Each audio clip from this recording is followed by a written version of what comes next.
guys, so you're watching Criminal Minds and don't forget to like, share and subscribe. Hello and welcome to Criminal minds.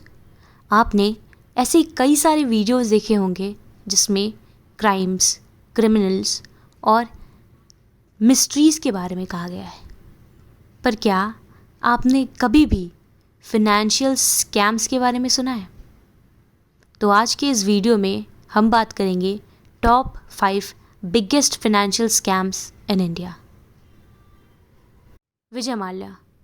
एक समय था जब विजय माल्या को the king of good times कहा जाता था, पर अब अच्छे टाइम तो उनसे काफ़ी दूर ही रहते हैं। 2016 में माल्या इंडिया छोड़कर भाग गए थे और यूके में जाकर बसेरा ले लिया था। उन पर फ्रॉड और मनी लॉन्ड्रिंग के कई सारे चार्जेस हैं। विजय माल्या पर कई सारे बैंकों से लोन लेके भागने का इल्ज़ाम है, जो कि पूरे 9,000 करोड़ का है, जो उन्होंने बैंकों से अपनी किंगफिशर एयरलाइन को सपोर्ट करने के लिए कह कर लिया था। पर क्या माल्या पकड़ा गया? क्या वो कभी भी पकड़ा जाएगा?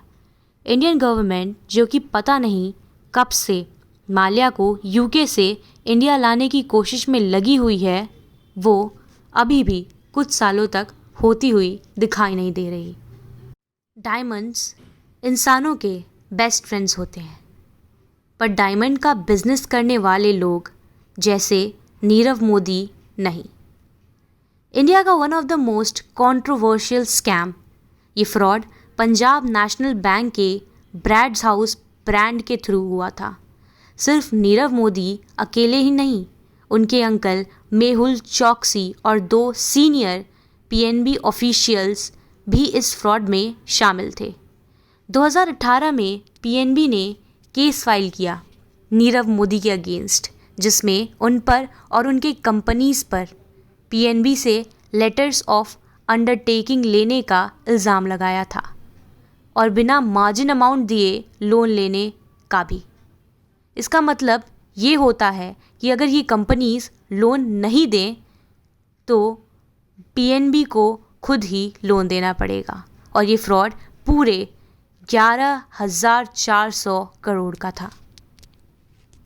सत्यम स्कैम। ये 2009 के कॉरपोरेट स्कैम को इंडियाज़ एनरॉन स्कैंडल के नाम से भी जाना जाता है, जो बी रामलिंगा राजू और सत्यम कंप्यूटर लिमिटेड के बीच ही घूमता रहता है। इस कंपनी ने एडमिट किया था कि उन लोगों ने कंपनी के अकाउंट को मिसप्रेजेंट और झूठा दिखाकर 14,000 करोड़ का घोटाला किया था, और ये सब अपने बोर्ड, स्टेक होल्डर्स और इन्वेस्टर्स के सामने एडमिट भी किया। हवाला स्कैम। हवाला स्कैंडल 1990s में लोगों के नज़र में आया, जिसमें कई सारे LK अडवाणी, अर्जुन सिंह जैसे बड़े पॉलिटिशियंस पर भी अपने निशाने साधे थे।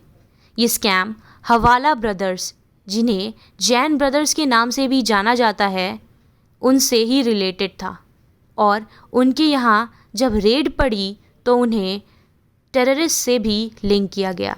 ये स्कैम पूरे $18 मिलियन का था। Commonwealth game scam. 2010 के कॉमनवेल्थ गेम ने हेडलाइंस अपने गेम्स को लेके कम और अपने कंट्रोवर्सीज और करप्शन को लेके ज़्यादा बनाए थे। इस पूरे इवेंट में ही करप्शन, कॉन्स्पिरेसी और चीटिंग की चर्चा थी। कॉमनवेल्थ गेम्स 2010 के चेयरमैन सुरेश कलमाड़ी पर ही इन सारे चीज़ों का आरोप लगा था। ये पूरा स्कैम 70,000 करोड़ का हुआ था। Thank you for watching. अगर आप ऐसे और भी इंटरेस्टिंग वीडियोस देखना चाहते हैं तो हमारे चैनल को लाइक, शेयर और सब्सक्राइब करना ना भूलें। पीस।